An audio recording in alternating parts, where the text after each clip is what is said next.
It is my privilege to request our chief guest, Dr. Rani Bang, to kindly deliver the convocation address. Honorable Dr. Shri Katoj, Dr. Mrs. Katoj, Dr. Rakesh Agrawal, Dr. Kundra, Dr. Chitoria, Dr. Badhe, Mrs. Kundra, Principal of the Nursing College, all the esteemed guests and dignitaries, all the family members of JIPMER, and my dear students.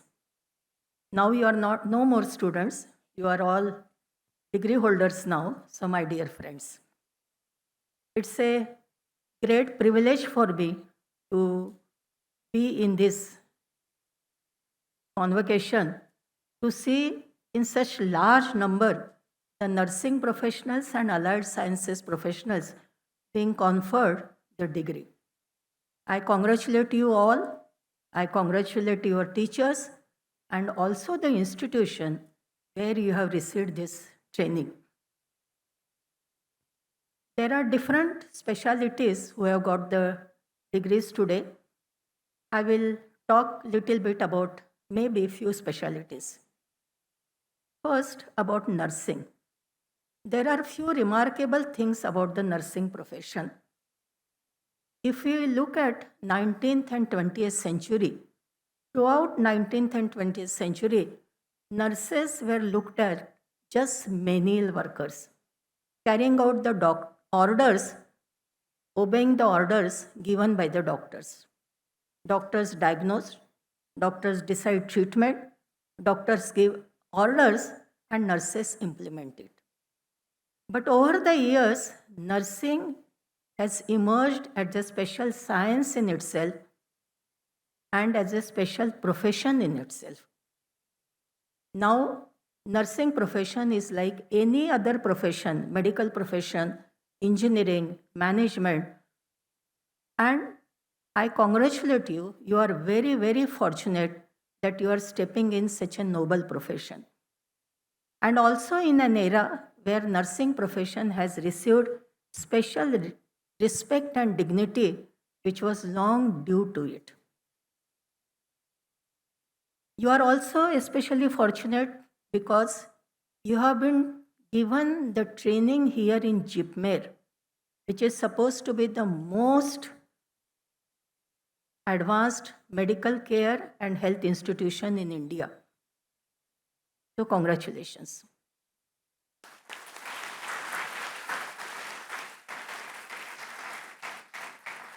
Now the nursing profession has got knowledge, science in that. But when we look at the health care, whether it is provided by the doctors or nurses, it requires loving care and compassion. Nobody wants a heartless but brainy treatment. And in this regard, I think that you nurses are so compassionate.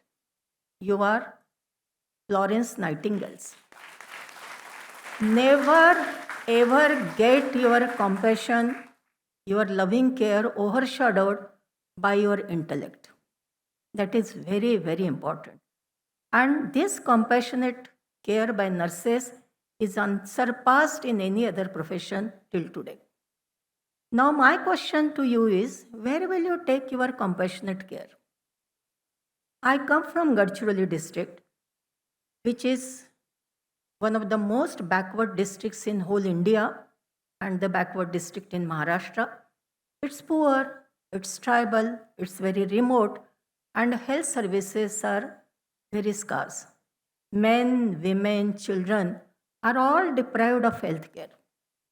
Talking about women, previously women's health was equated to maternity care and family planning. But as a gynecologist, I daily used to see in my clinic that from menarche to menopause and even thereafter, women had so many gynecological problems. Nobody talked about it. It was not a part of our primary healthcare program. You nurses were the backbone of and still you are the backbone of the primary healthcare, but most of the time of the nurses was spent in getting targets for family planning.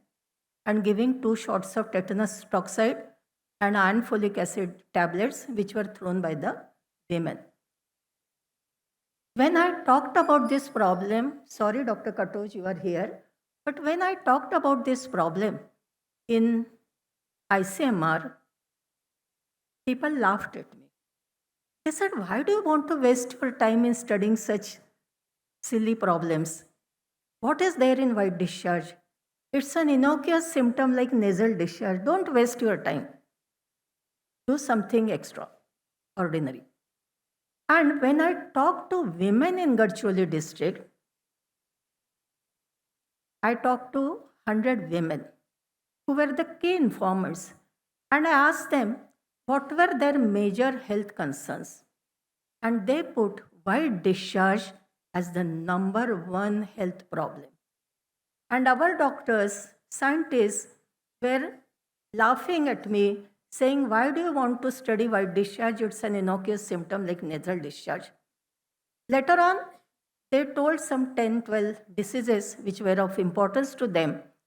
I asked them to do sort of pile sorting, means divide the disease into three types of categories: most serious disease, moderately serious, and mild type of disease. And to my surprise, I found that 100% of the women put infertility and obstructed labor as the most serious disease.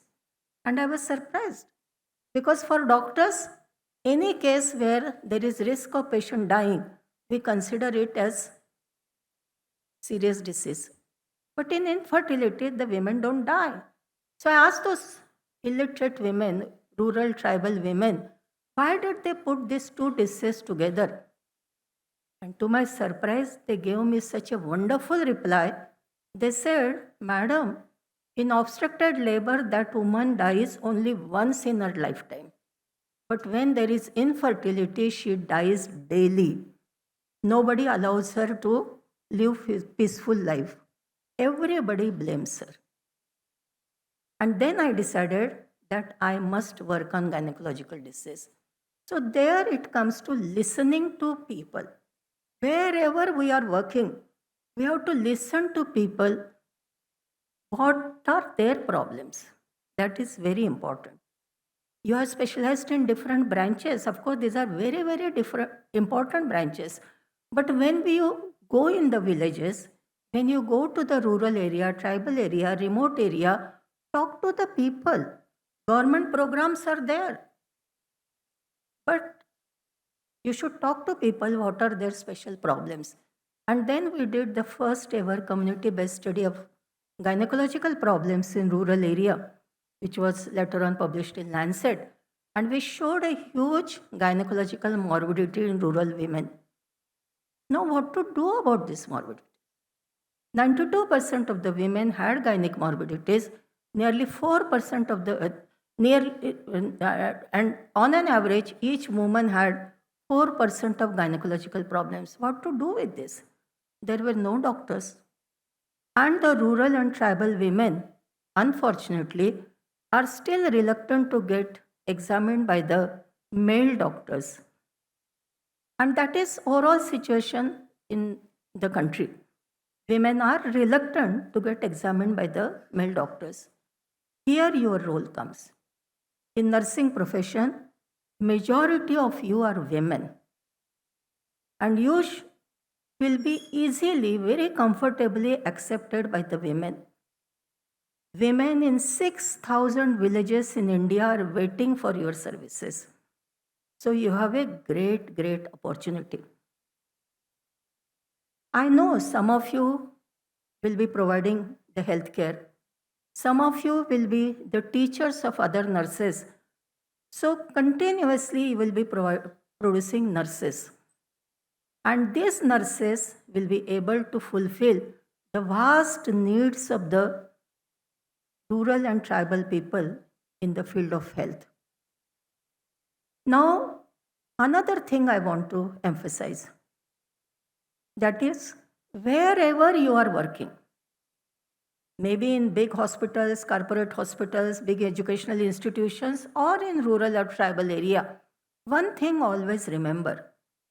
You must have heard about Sri Vinobaji Bhave, pioneer of Bhudan movement. Vinobaji had said that every person has his or her swadharma. Swadharma means not the ritual type of religion, not Hindu, Muslim, Christian, not that. What he meant by swadharma was wherever you are, it's your duty, it's your dharma to do something for the people around you. It may be any field. We are blessed with medical education and knowledge, but people can have different needs also. I remember when I wanted to do my post graduation in MD Gynae, I was unmarried that time. My father was a great doctor, very famous surgeon. My mother was only 10th pass.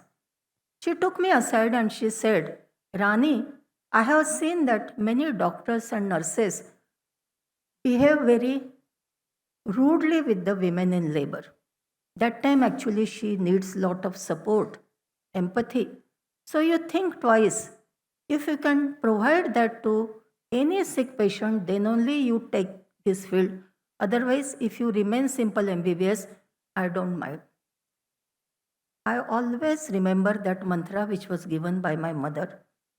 And at the same time, my father told me that, Rani, after I started doing public health work in communities along with my husband Abhay, my father once came and told me that you are doing social work. Don't ever get proud that you are giving something to the people. He said that nobody likes to be given something. Because when you give something, your hand is upper hand and the taker's hand is below. Nobody wants to be obliged like that. So he said that apart from medical knowledge, you have got so many other talents. So always keep your hand open like this. So the people can take according to their own choice. So their hand will be upward and your hand will be lower. You won't feel pride. So apart from our medical skills, we can do so many things. Never ever bring religion in our work. When I sit in my OPD, I really feel very sad to tell this. When I sit in my OPD, when the Muslim patients come, when the tribal patients come, when I ask them, why didn't you go to other places? They come from different distant places. They say that when we go to the government hospitals or other hospitals, they ridicule us based on our religion. We are taught humanity. We are human beings. So never ever discriminate anybody. And you are very fortunate that you are trained in JIPMER, which never discriminates and which really treats all the people equally of any class, caste, creed. So you are very fortunate and keep it up. Another thing I want to tell these people, especially those who have done Master of Public Health. You will go to some international agency or you may start some work in rural area. But most of the people, after doing public health, they immediately start dreaming that I will change the health policy. I will do the research and all that. Yes, that is important. But first we have to do our work. Especially the social workers are always in a hurry. They think that we know everything. People are stupid, they are illiterate, they don't know anything. They must listen to what we say and they should change according to our telling them. Why should they change? I will tell you one example. When we went to Gadchiroli, Initially, we used to hold meetings of tribal leaders to talk to them about their health problems, what sort of health services they want. And in those meetings, the tribal leaders, elderly men, women, they would laugh and they tell us one story. What was that story? In 1954, there was a government GR from Mumbai saying that all the mahua trees in tribal areas should be cut because people brew liquor from mahua flowers and that is harmful to their health, and so all the liquor trees should be cut.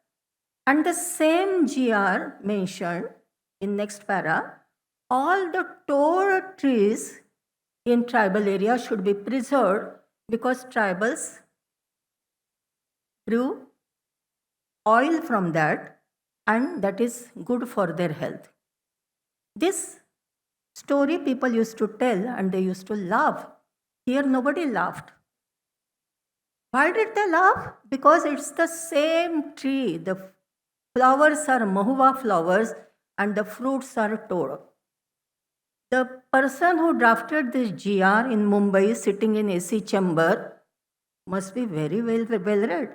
But he had never visited the village, he had never seen the tree, and so he passes out the GR that all mahua trees should be cut and all tore trees should be preserved.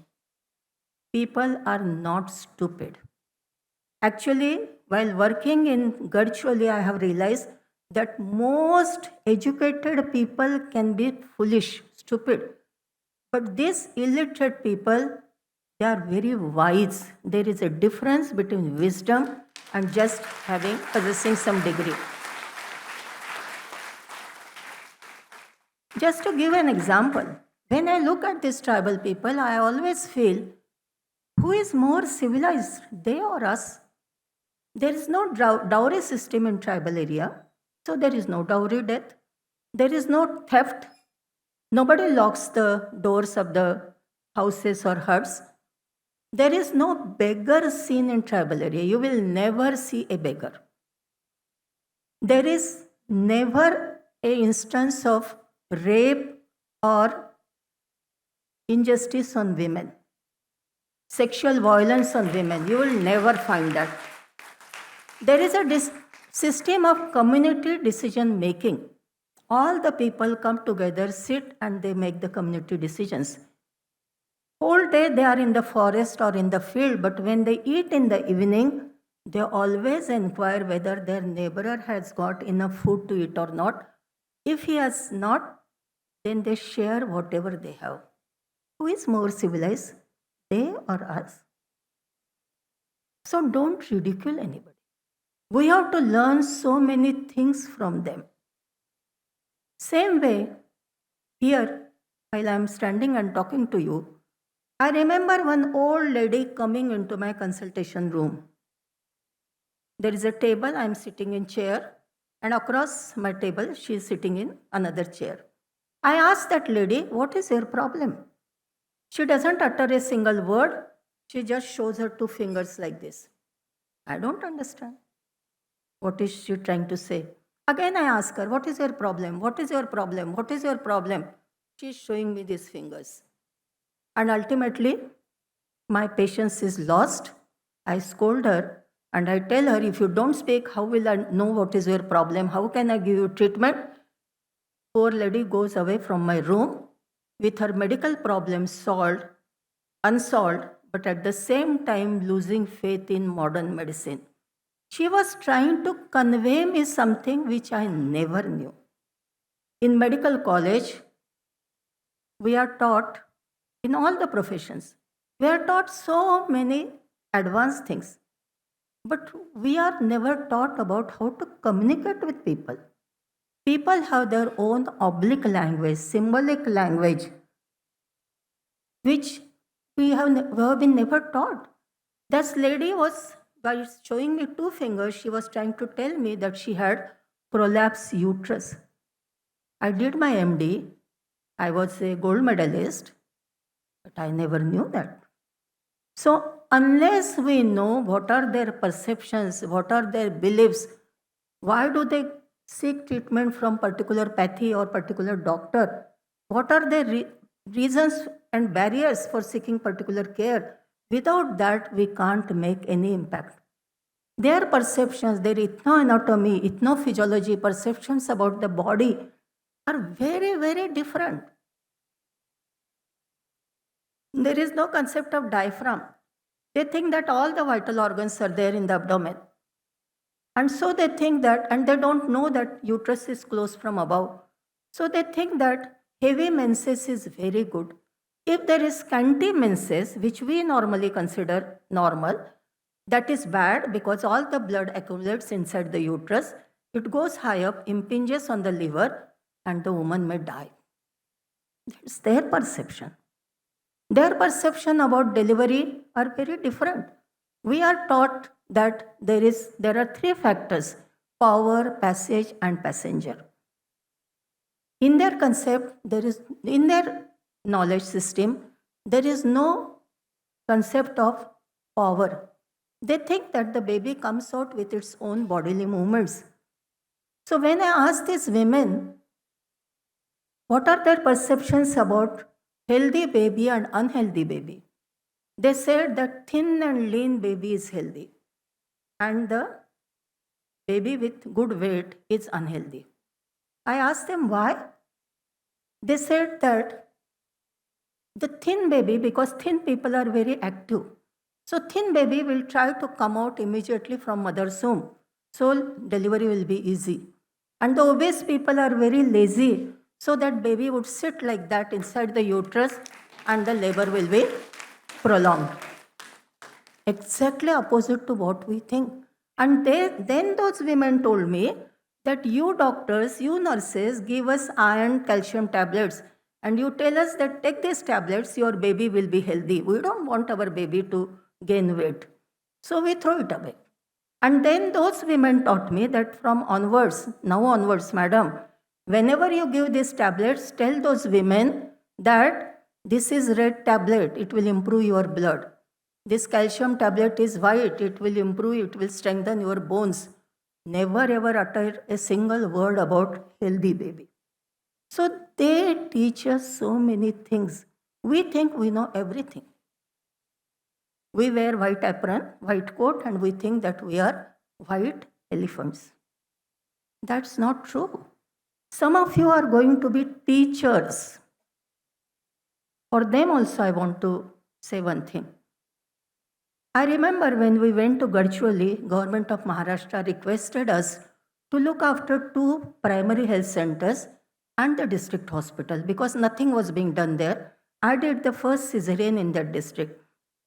And the district officer and district deputy health officer, they used to hold the meetings of nursing staff, ANMs, Anganwadi workers every month. As a representative from Surge, I attended the first meeting. And what did I find? I found that those DHO and ADHO, they would ask each person to stand up and ask them, how many tubectomies, how many vasectomies, how many condoms, how many. And the meeting was over. And I didn't like it, the way it was conducted. We were sitting on chairs, all were sitting on floor. So next time when the meeting was to be conducted, I requested them that I shall conduct the meeting in our office. And when dari was spread, we all sat together on the floor and I conducted the meeting. I asked every nurse, Anganwadi worker about their targets, whether they could fulfill the target or whether they could not fulfill the target. What were the reasons? What were the obstacles? How could we help them? And the meeting ended very well. After the meeting was over, the DHO tells me, Madam, this has been the most boring meeting in my life. I said, why? I thought it was a very good meeting. Everybody was talking and taking part in discussion. He said, for me, a successful meeting means at least 2-3 ANMs should cry. And I thought, what sadistic pleasure this fellow is getting. He is a doctor, these are the nurses, these are the backbones of our primary health care. They are working in remote areas in very difficult situation with meager salary, and he is taking pleasure in teaching them. Never ever become such teachers. So when I started training my traditional birth attendants in gynecological care, I trained 125 traditional birth attendants. I decided that it should not be a one-way process. I will teach something, in exchange they will teach me something. So that's how our meetings used to go. One day, and because I was very interested in forest, it's all forest area, so I asked them about different uses of the trees in the forest. And one of the TBS, she told me that, "Madam, this particular plant is used for killing the husband." I was surprised. I had never heard that husbands can be killed like this.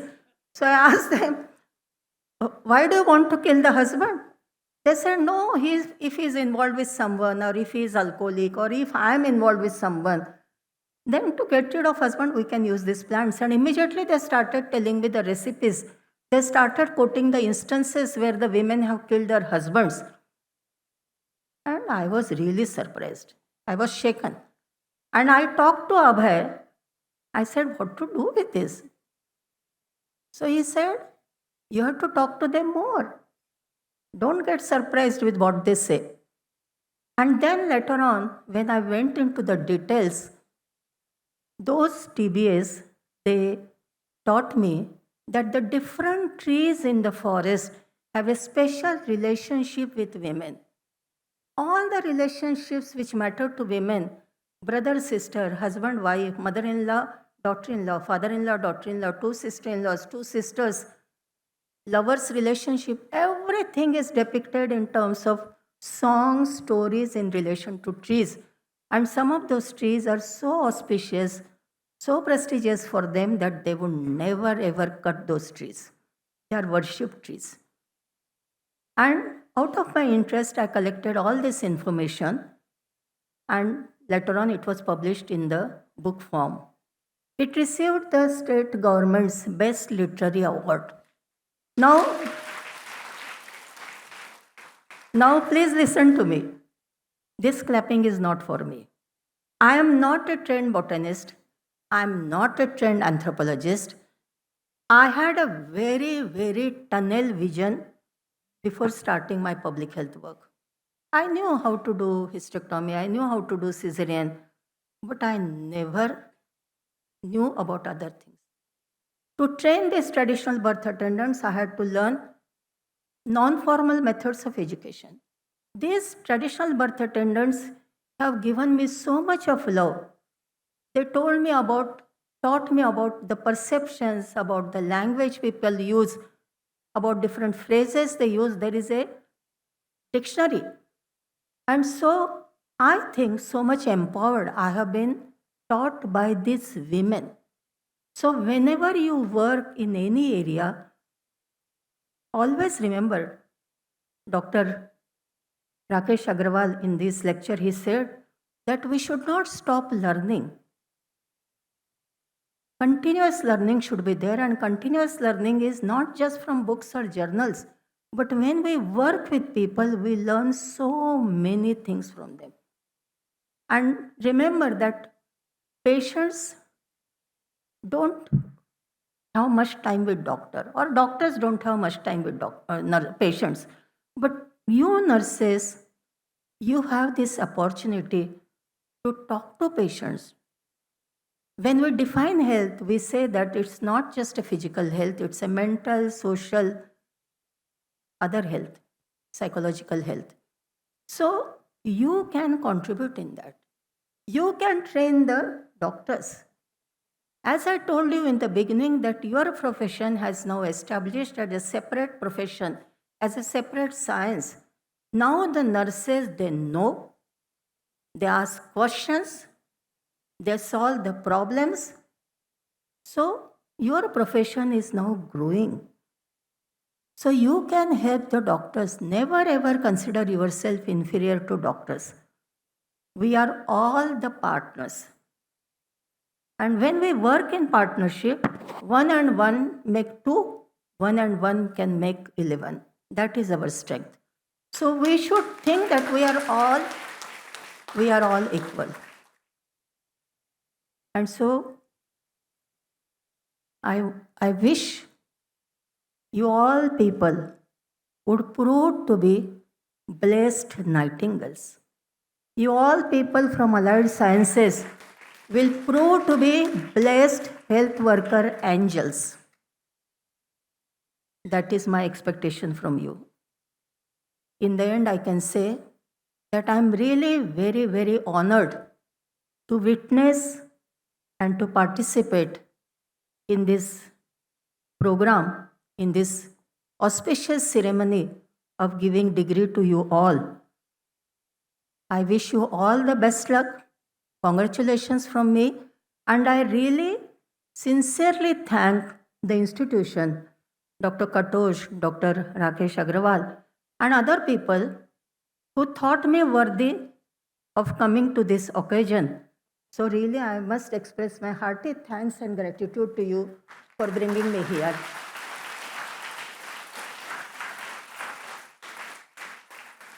So in the end, I take your leave.